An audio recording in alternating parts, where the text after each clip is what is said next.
দীর্ঘ ৪০ বছর পর জাতিসংঘের সাধারণ পরিষদের সভাপতি পদে লড়বে বাংলাদেশ। সৌদি আরবে আনুষ্ঠানিক ওআইসির নির্বাহী কমিটির বৈঠকে শেষে শুক্রবার রাতে দেশে ফিরে এমনটা জানিয়েছেন পররাষ্ট্রমন্ত্রী খলিলুর রহমান। সৌদি আরবের জেদ্দা থেকে হজরত শাহজালাল আন্তর্জাতিক বিমানবন্দরের অবতরণ করে গণমাধ্যম কর্মীদের সঙ্গে আলাপকালে পররাষ্ট্রমন্ত্রী জানান, জাতিসংঘের ৮১তম অধিবেশনের সভাপতির পদে জন্য বাংলাদেশ প্রার্থিতা নিয়ে সৌদি আরব সফরে গুরুত্বপূর্ণ আলোচনা হয়েছে। সফরকালে মালদ্বীপ, পাকিস্তান, তুরস্ক, ফিলিস্তিনি ও সৌদি আরবের প্রতিনিধিদের সঙ্গে পৃথক দ্বিপাক্ষিক বৈঠক করেন পররাষ্ট্রমন্ত্রী। এ প্রসঙ্গে তিনি বলেন, এসব দেশের প্রতিনিধিরা বাংলাদেশের নির্বাচনে বিজয়ের জন্য প্রধানমন্ত্রী তারেক রহমানকে আন্তরিক শুভেচ্ছা জানিয়েছে। সেই সঙ্গে তারা প্রধানমন্ত্রীর নেতৃত্বে বাংলাদেশের রাজনৈতিক স্থিতিশীলতা ও অর্থনৈতিক প্রবৃদ্ধির বিষয়ে গভীর আশাবাদ ব্যক্ত করেছে। তবে প্রধানমন্ত্রী তারেক রহমানের প্রথম বৈদেশিক সফর কোন দেশে হবে তা এখনও চূড়ান্ত হয়নি বলেও জানান পররাষ্ট্রমন্ত্রী।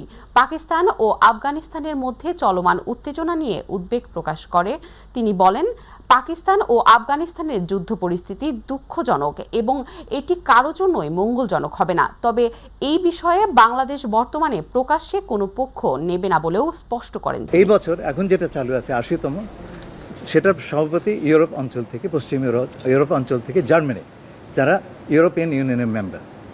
আগামী বছর এটা পাওয়ানো হচ্ছে এশিয়া এবং প্রশান্ত মহাসাগরীয় অঞ্চলের। এতে প্রথম প্রার্থিতা ডিক্লেয়ার করে সাইপ্রাস, কিন্তু সাইপ্রাস হচ্ছে ইউরোপিয়ান ইউনিয়নের একজন পূর্ণ সদস্য এবং জাতিসংঘের ইকোনমিক কমিশন অফ ইউরোপের তারা একজন সদস্য। আমরা যেরকম এসক্যাপের সদস্য। নারায়ণগঞ্জের রূপগঞ্জের নোয়াপাড়া বেসিক জামদানি পল্লী শত বছরের ঐতিহ্য বুকে ধারণ করে এখানেই তৈরি হয় বিশ্ববিখ্যাত জামদানি। আন্তর্জাতিক স্বীকৃতি পাওয়া এই শিল্পকে সাংস্কৃতিক ঐতিহ্য হিসেবে তালিকাভুক্ত করেছে ইউনেস্কো। তবে ঐতিহ্যের এই পল্লীতে এখন আনন্দের চেয়ে দুশ্চিন্তায় বেশি। প্রতিনিধি মকবুল হোসেনের তথ্যচিত্রে হাফিজা খানম জুথির রিপোর্ট। প্রতিটি ঘরেই বসেছে তাঁত, সুতোয় সুতোয় বোনা হচ্ছে স্বপ্ন আর ইতিহাস। একটি আসল জামদানি শাড়ি তৈরি করতে সময় লাগে ২ থেকে ৩ মাস। নিখুঁত নকশা আর অসাধারণ কারুকাজে ধৈর্যের পরীক্ষায় উত্তীর্ণ হয় একটি শাড়ি। কিন্তু সেই পরিশ্রমের মূল্য কি মিলছে? তাঁতিরা জানান, একটি শাড়ি তৈরি করে মজুরি পান ৭০ থেকে ৮০ হাজার টাকা, কখনো তারও কম। অন্যদিকে মাত্র একদিনে মেশিনে তৈরি নকল জামদানি বাজারে বিক্রি হচ্ছে ১,০০০ থেকে ১,২০০ টাকায়। নকলের সয়লাবে দিন দিন কমছে আসলের কদর। ক্ষতিগ্রস্ত হচ্ছে নোয়াপাড়ার ঐতিহ্য আর তাঁতিদের জীবিকা।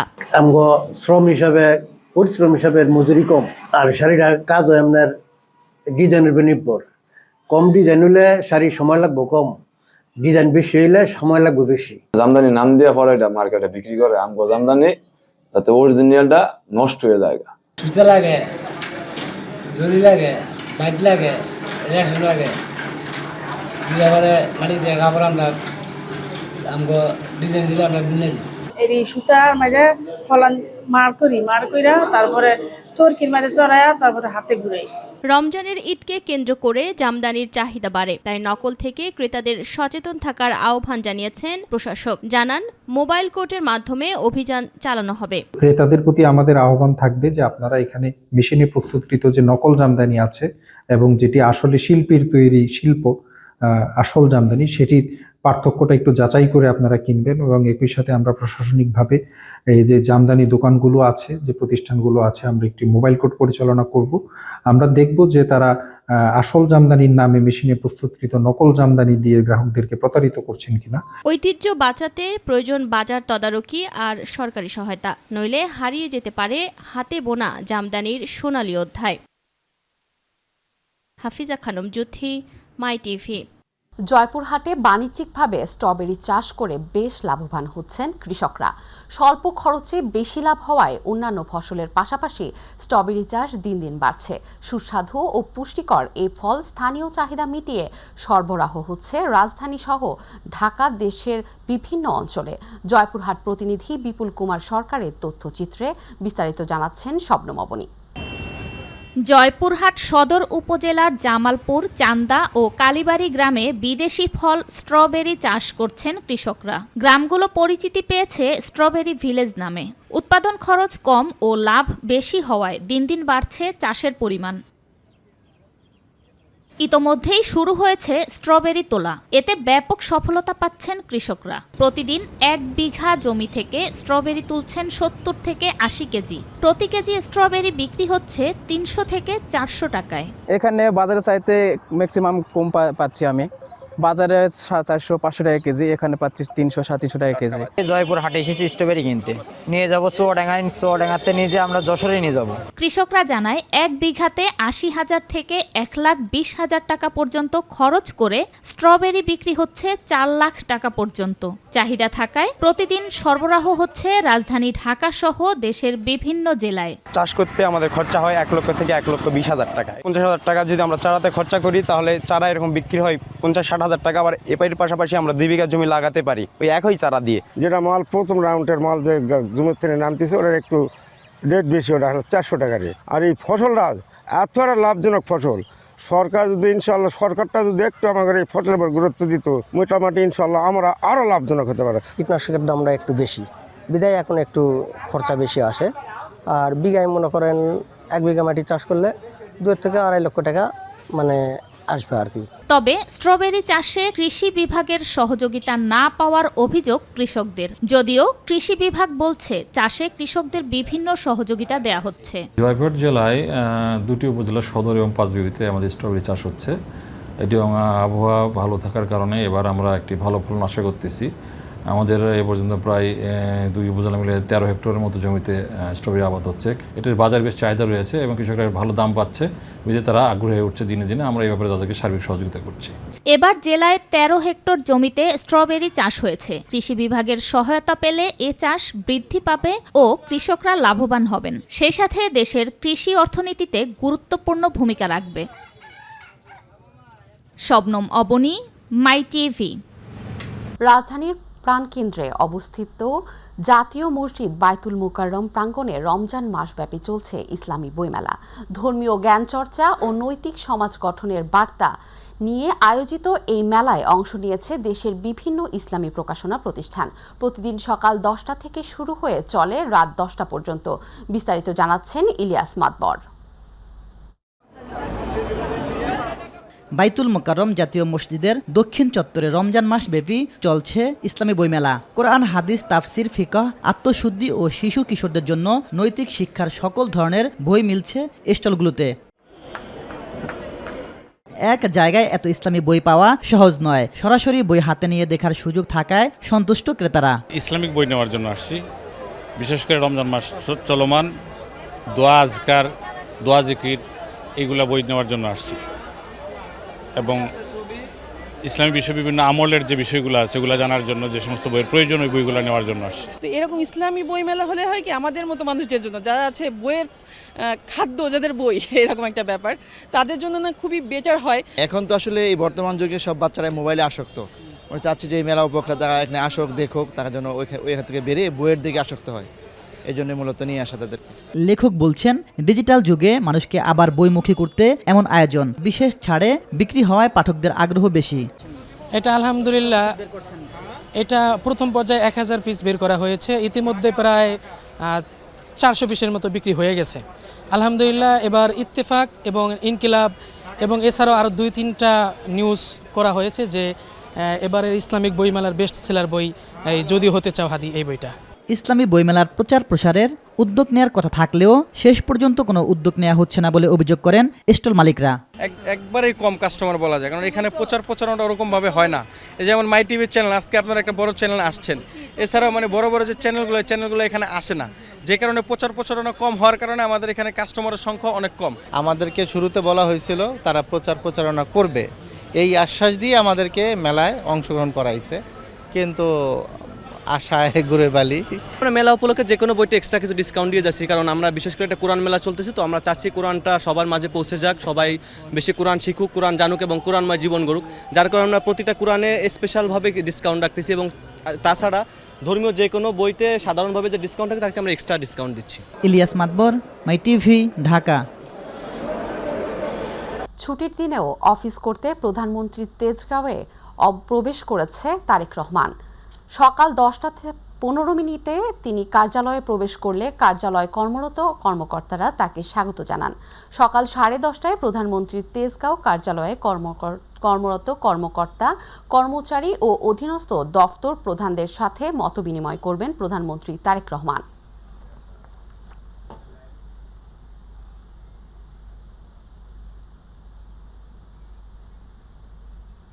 দর্শক, এই মুহূর্তে প্রধানমন্ত্রীর তেজগাঁও কার্যালয়ের সামনে রয়েছেন সহকর্মী ইউসুফ আলী। আমরা সরাসরি যুক্ত হচ্ছি তার সাথে। ইউসুফ, প্রধানমন্ত্রীর কার্যালয়ে প্রবেশের সর্বশেষ খবর আমাদের জানাবেন। সুপ্রীতি, আপনি জানেন যে আজকে শনিবার সরকারি ছুটির দিন, কিন্তু প্রধানমন্ত্রী তারেক রহমান ঘোষণা দিয়েছেন যে তিনি কাজের গতি বাড়াতে এবং দেশকে সামনের দিকে এগিয়ে নিয়ে যেতে শনিবার দিন যে ছুটির দিন রয়েছে সেই ছুটির দিনেও তিনি অফিস করার ঘোষণা দিয়েছেন। সেই ধারাবাহিকতার অংশ হিসেবে কিন্তু তিনি আজকে সকাল 10:15টায় তেজগাঁওয়ে যে প্রধানমন্ত্রীর কার্যালয় রয়েছে সেই কার্যালয়ে তিনি প্রবেশ করেছেন। কিছুক্ষণ পরেই সম্ভবত ভেতরে ওই তেজগাঁও যে প্রধানমন্ত্রীর কার্যালয় রয়েছে সেই কার্যালয়ে যারা কর্মকর্তা, কর্মচারী এবং অধীনস্থ যারা রয়েছেন তাদের সবার সঙ্গে আজকে মতবিনিময় সভা করার কথা রয়েছে সকাল 10:30টায়। তিনি যেহেতু 10:15টায় পৌঁছেছেন, এতক্ষণে হয়তো ভেতরে মিটিং শুরু হয়েছে। তবে মিটিংয়ের আলোচনার বিষয়বস্তু হয়তো আমরা পরে জানতে পারবো যে ওখানে কি আলোচনা হয়েছে।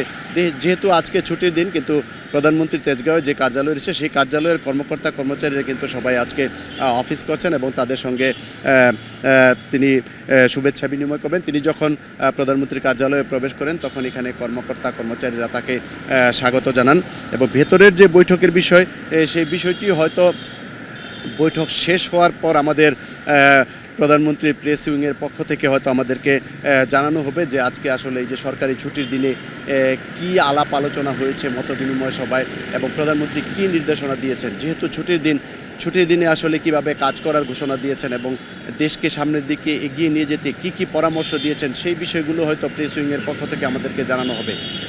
যখনই প্রেস উইংয়ের পক্ষ থেকে আমাদেরকে জানানো হবে তখনই চেষ্টা করব আপনার মাধ্যমে মাই টিভির দর্শকদেরকে জানিয়ে দেওয়ার জন্য। সুপ্রিয়া, প্রধানমন্ত্রীর তেজগাঁও কার্যালয়ের সামনে থেকে এই ছিল আমার কাছে তথ্য। সুপ্রিয়া। ইউসুফ, আপনাকে ধন্যবাদ। কৃষি, মৎস্য ও প্রাণী সম্পদ এবং খাদ্য মন্ত্রণালয়ের প্রতিমন্ত্রী সুলতান সালাউদ্দিন টুকু এমপি বলেছেন, মাননীয় প্রধানমন্ত্রী তারেক রহমানের নেতৃত্বে দেশ পরিচালনায় আমরা নিজ নিজ অবস্থান থেকে সর্বোচ্চ আন্তরিকতা নিয়ে জনগণের কল্যাণে কাজ করে যাচ্ছি। বিএনপি সরকারের প্রতি আপনারা আস্থা রাখুন। শুক্রবার টাঙ্গাইল প্রেস ক্লাব ভিআইপি মিলনায়তনে নবনির্বাচিত কার্যকরী পরিষদের পরিচিত সভা ও ইফতার মাহফিলে প্রধান অতিথির বক্তব্যে তিনি এসব কথা বলেন। টাঙ্গাইল প্রেস ক্লাব সভাপতি আতাউর রহমান আজাদের সভাপতিত্বে উপস্থিত ছিলেন টাঙ্গাইলের জেলা প্রশাসক শরীফা হক, পুলিশ সুপার মোহাম্মদ শামসুল আলম, সরকার সহ সাংবাদিক, সরকারি বেসরকারি বিভিন্ন দপ্তরের কর্মকর্তা ও বিভিন্ন রাজনৈতিক দলের নেতাকর্মীরা উপস্থিত ছিলেন। বর্তমানে সাংবাদিকতা সংকটে পড়েছে। মিডিয়াকে স্বাধীনতা দিতে হবে। স্বাধীনতা পেলেই অনুসন্ধানের দিক ধারালো হয়। এতে রাষ্ট্রের জবাবদিহিতা বাড়লেই রাষ্ট্র আরও কল্যাণমুখী হয়ে জনগণের কল্যাণে কাজ করতে পারে বলে মন্তব্য করেন তথ্য প্রযুক্তি মন্ত্রী জহির উদ্দিন স্বপন। বরিশাল প্রেস ক্লাবের আয়োজনে স্বজন স্মরণ অনুষ্ঠানে প্রধান অতিথির বক্তব্যে এসব কথা বলেন সরকারের তথ্য ও প্রযুক্তি মন্ত্রণালয়ের মন্ত্রী জহির উদ্দিন স্বপন। তিনি আরও বলেন, সাংবাদিকতার সংজ্ঞা প্রতিষ্ঠান থেকে নিশ্চিত করতে হবে, গণমাধ্যমের জবাবদিহিতাও নিশ্চিত করতে হবে, আর তাদের স্বাধীনতা দিতে হবে রাষ্ট্রের। বরিশাল প্রেস ক্লাবের সভাপতি অধ্যক্ষ আমিনুল ইসলাম খসরুর সভাপতিত্বে বিশেষ অতিথি হিসেবে উপস্থিত ছিলেন Barishal range DIG Manjur Morshed, Barishal metropolitan police commissioner Mohammad Shariful Islam, মুক্তিযোদ্ধা নুরুল আলম ফরিদ, জাতীয় প্রেস ক্লাব সাবেক সাধারণ সম্পাদক ইলিয়াস খান, মইনুল হায়ান সোহেল, সাধারণ সম্পাদক Dhaka reporters unit, Barishal divisional journalist অ্যাসোসিয়েশনের সাধারণ সম্পাদক মাহবুব সৈকত, বরিশাল প্রেস ক্লাবের সাধারণ সম্পাদক SM জাকির হোসেন সহ বরিশালে কর্মরত বিভিন্ন প্রিন্ট, ইলেকট্রনিক মিডিয়া ও প্রেস ক্লাবের সদস্যবৃন্দরা উপস্থিত ছিলেন। তথ্যমন্ত্রী হিসাবে আমি দায়িত্ব নেওয়ার পরে আমার প্রথমেই মনে হয়েছে যে সাংবাদিকদের এই সমস্যাটাকে উপলব্ধি করা এবং তাদের সেই সমস্যা উত্তরণে তাদের পাশে দাঁড়ানো এবং রাষ্ট্রকে সেরকম একটা ফ্যাসিলিটেশনের জন্য যে উপযোগী করা দরকার তারা যাতে ফ্যাসিলিটেট করতে পারে, কোনো কন্ট্রোল না, নো কন্ট্রোল, নো রেগুলেটরি, এখানে কেবলমাত্রই ফ্যাসিলিটেট করতে হবে।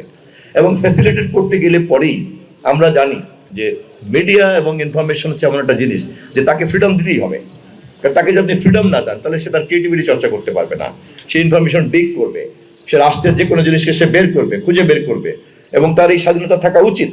বিএনপি তথা প্রধানমন্ত্রী তারেক রহমানের নির্বাচনী অঙ্গীকার ফ্যামিলি কার্ড প্রদানের পাশাপাশি 12,000 কৃষক 10,000 টাকার সুদসহ প্রায় 1400 কোটি টাকার কৃষি ঋণ মওকুফ এর সিদ্ধান্ত গৃহীত হয়েছে।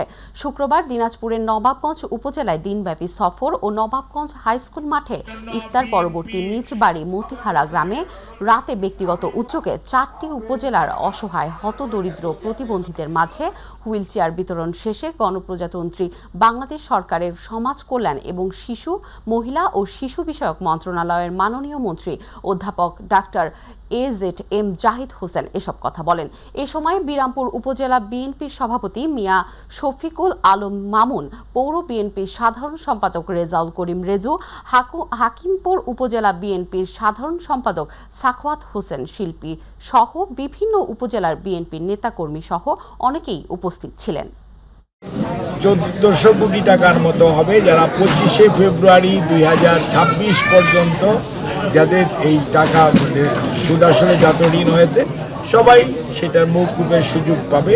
মাগুরায় মোহাম্মদপুর উপজেলায় সাংস্কৃতিক মন্ত্রী ও মাগুরা 2 আসনের সংসদ সদস্য অ্যাডভোকেট নিতাই রায়চৌধুরীকে নাগরিক সংবর্ধনা প্রদান করা হয়েছে। শুক্রবার RSKH ইনস্টিটিউশন মাঠ প্রাঙ্গণে আয়োজিত অনুষ্ঠানে তাকে আনুষ্ঠানিকভাবে এ সংবর্ধনা দেওয়া হয়েছে। মন্ত্রিত্ব গ্রহণের পর এটি ছিল তার প্রথম সফর। অনুষ্ঠানে সভাপতিত্ব করেন উপজেলা বিএনপির আহ্বায়ক অধ্যক্ষ মইমুর আলী মৃধা। বিশেষ অতিথি হিসেবে উপস্থিত ছিলেন মাগুরা 1 আসনের সংসদ সদস্য মনোয়ার হোসেন খান। এছাড়া বিভিন্ন অঙ্গ ও সহযোগী সংগঠনের নেতাকর্মী, স্থানীয় গণমাধ্যম ব্যক্তি এবং বিভিন্ন শ্রেণী পেশার প্রতিনিধিরা সংবর্ধনা অনুষ্ঠানে অংশ নেন।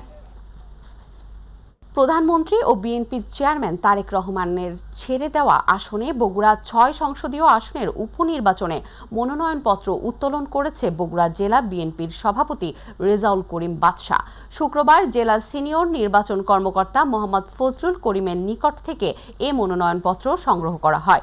এ সময় বিএনপি কেন্দ্রীয় নির্বাহী কমিটির সদস্য ভিপি সাইফুল ইসলাম, আলী আজগর তালুকদার হেনা, সাংগঠনিক সম্পাদক শহীদ উন নবী সালাম সহ বগুড়া জেলা বিএনপি যুবদল, ছাত্রদল ও অঙ্গ সহযোগী সংগঠনের বিভিন্ন পর্যায়ের নেতাকর্মীরা উপস্থিত ছিলেন। এর আগে গত বৃহস্পতিবার গুলশান দলীয় চেয়ারম্যানের কার্যালয় থেকে দলীয় মনোনয়ন দেয়া হলে তিনি মনোনয়নপত্র উত্তোলন করেন। প্রধানমন্ত্রী ও বিএনপি চেয়ারম্যান তারেক রহমান বগুড়া 6 সংসদীয় আসনটি ছেড়ে দেওয়ায় আসনটি শূন্য হলে নির্বাচন কমিশন CEC 9 এপ্রিল উপনির্বাচনের তারিখ ঘোষণা করেন। তারেক রহমান বগুড়া সদর 6 আসন থেকে নির্বাচিত হয়েছিলেন। সাংবিধানিক কারণে বগুড়া 6 আসন ছেড়ে দিয়েছেন এবং সেই জায়গায় আমাদের মহান নেতা বিএনপির চেয়ারম্যান এবং যিনি বাংলাদেশের নিরঙ্কুশ সংখ্যাগরিষ্ঠ আসন নিয়ে জয়লাভ করে বাংলাদেশের প্রধানমন্ত্রী হয়েছেন, সে মহান নেতা জনাব তারেক রহমান বগুড়ার 6 আসনে আমাকে মনোনয়ন দিয়েছেন দলীয় সিদ্ধান্তের মাধ্যমে। গাইবান্ধার গোবিন্দগঞ্জে নবনির্বাচিত সংসদ সদস্য মোহাম্মদ শামীম কায়সার লিঙ্কনকে উপজেলা প্রশাসনের পক্ষ থেকে সংবর্ধনা প্রদান করা হয়েছে। শুক্রবার উপজেলা পরিষদ মিলনায়তনে এই সংবর্ধনার আয়োজন করা হয়। অনুষ্ঠানের শুরুতেই নবনির্বাচিত সংসদ সদস্য মোহাম্মদ শামীম কায়সার লিঙ্কনকে উপজেলা প্রশাসন, থানা পুলিশ, উপজেলা অফিস, উপজেলা স্বাস্থ্য কমপ্লেক্স, ফায়ার সার্ভিস সহ বিভিন্ন দপ্তরের প্রধানরা ফুলেল তোড়া দিয়ে বরণ করে নেন এবং শুভেচ্ছা জানান। উপজেলা নির্বাহী কর্মকর্তা সৈয়দা ইয়াসমিন সুলতানার সভাপতিত্বে অনুষ্ঠানে প্রধান অতিথি ছিলেন গাইবান্ধা 4 গোবিন্দগঞ্জ আসনের সংসদ সদস্য মোহাম্মদ শামীম কায়সার লিঙ্কন। অনুষ্ঠানে বক্তব্য রাখেন উপজেলা সহকারী কমিশনার তামশিদ ইরাম খান সহ প্রিন্ট ও ইলেকট্রনিক মিডিয়ার সাংবাদিক ও গণমাধ্যম ব্যক্তিবর্গ উপস্থিত ছিলেন। গাজীপুর প্রিন্ট মিডিয়া জার্নালিস্ট অ্যাসোসিয়েশনের আলোচনা সভা ইফতার ও দোয়া মাহফিল অনুষ্ঠিত হয়েছে। উক্ত আলোচনা সভায় সংগঠনের সভাপতিত্ব আলমগীর হোসেনের সভাপতিত্বে ও সাধারণ সম্পাদক আমিনুল ইসলামের সঞ্চালনায় বক্তব্য রাখেন সাংবাদিক শরীফ আহমেদ শামীম, মুজিবুর রহমান, মাহফুল হাসান হান্নান, আবুল হোসেন চৌধুরী, নজরুল ইসলাম, মাহবুবুল আলম, মিল্টন খন্দকার সহ অন্যান্যরা। আলোচনা সভায় ইফতার ও দোয়া মাহফিলে গাজীপুর প্রিন্ট মিডিয়া জার্নালিস্ট অ্যাসোসিয়েশনের সকল সাংবাদিক সদস্যরা উপস্থিত ছিলেন। পরে আলোচনা শেষে দেশ ও দেশের মানুষের কল্যাণে প্রার্থনার মাধ্যমে সারা দেশের সকল নিহত সাংবাদিকদের আত্মার মাগফিরাত কামনায় বিশেষ মোনাজাত করা হয়। দিনাজপুরের পার্বতীপুর পবিত্র মাহে রমজানের তাৎপর্য শীর্ষক আলোচনা সভা, দোয়া ও ইফতার মাহফিল অনুষ্ঠিত হয়েছে। উপজেলা জামায়াতের উদ্যোগে শুক্রবার পৌর অডিটোরিয়ামে অনুষ্ঠানের আয়োজন করা হয়। এ সময় দিনাজপুর জেলা জামায়াতের সহকারী সেক্রেটারি সাইদুল ইসলাম সৈকত, 11 দলীয় জোটের প্রার্থী ডাক্তার আব্দুল আহাদ, জেলা কর্ম পরিষদের সদস্য আনোয়ার হোসেন, উপজেলা সেক্রেটারি আবু সাহেম শাহ ছাড়াও ব্যবসায়ী, সাংবাদিক, শিক্ষক সহ বিভিন্ন শ্রেণী পেশার মানুষ উপস্থিত ছিলেন। পবিত্র রমজান মাস উপলক্ষে ধর্মপ্রাণ মুসল্লি, অসহায় ও রোজাদার মানুষের মাঝে সম্প্রীতি ও সহমর্মিতার বার্তা পৌঁছে দিতে উত্তরা পশ্চিম থানা বিএনপি নেতা সাগর আহমেদ আলীর উদ্যোগে এবং ঢাকা 18 আসনের এমপি এম জাহাঙ্গীর হোসেন এর নির্দেশে ইফতার ও দোয়া মাহফিল অনুষ্ঠিত হয়েছে। উত্তরা 9 নম্বর সেক্টরে কবরস্থানের পাশে উক্ত ইফতার বিতরণ অনুষ্ঠিত হয়। অনুষ্ঠানে অতিথি ও স্থানীয় নেতৃবৃন্দ উপস্থিত থেকে রমজানের তাৎপর্য তুলে ধরেন। এ সময় উত্তরা পূর্ব থানার যুব দলের সাবেক সাধারণ সম্পাদক অপু শিকদার, বৃহত্তর উত্তরা থানার সাবেক যুগ্ম সাধারণ সম্পাদক লিয়াকত আলী সহ বিএনপির বিভিন্ন অঙ্গ সংগঠনের নেতাকর্মীরা উপস্থিত ছিলেন। আয়োজকরা জানান, রমজান মাস ত্যাগ, সংযম এবং মানবতার শিক্ষা দেয়। সেই শিক্ষাকে ধারণ করে অসহায় ও সুবিধাবঞ্চিত মানুষদের পাশে দাঁড়ানোর লক্ষ্যে এ আয়োজন করা হয়েছে। ইফতার মাহফিলে স্থানীয় গণ্যমান্য ব্যক্তিবর্গ, দলীয় নেতাকর্মী ও এলাকাবাসী অংশগ্রহণ করেন। অনুষ্ঠানটি মাসব্যাপী চলবে বলে জানান আয়োজকরা। কুষ্টিয়ার কুমারখালীতে পথচারী রোজাদারদের মাঝে ইফতার সামগ্রী বিতরণ করা হয়েছে। শুক্রবার এনআই আনসার ফাউন্ডেশনের উদ্যোগে পৌরসভা আমতলা ও ঝাউতলা এলাকায় 1000 রোজাদারদের মাঝে এই ইফতার সামগ্রী বিতরণ করা হয়েছে। ইফতার সামগ্রী বিতরণকালে এনআই আনসার ফাউন্ডেশনের সভাপতি অ্যাডভোকেট জাকারিয়া আনসার মিলন, সিনিয়র সহ-সভাপতি আব্দুল হাই মাখন, সিনিয়র যুগ্ম সাধারণ সম্পাদক মাকসুদুল মোমেন, সহ-সভাপতি রবিউল ইসলাম, যুগ্ম সাধারণ সম্পাদক খোকন বিশ্বাস, সাংগঠনিক সম্পাদক তারেক শিপন, সদস্য জাহিদুল ইসলাম, এম.এস. আলী, আকরামুল হক মিঠু, রাশেদ আলী, কে.এম. রনি সহ অনেকেই উপস্থিত ছিলেন।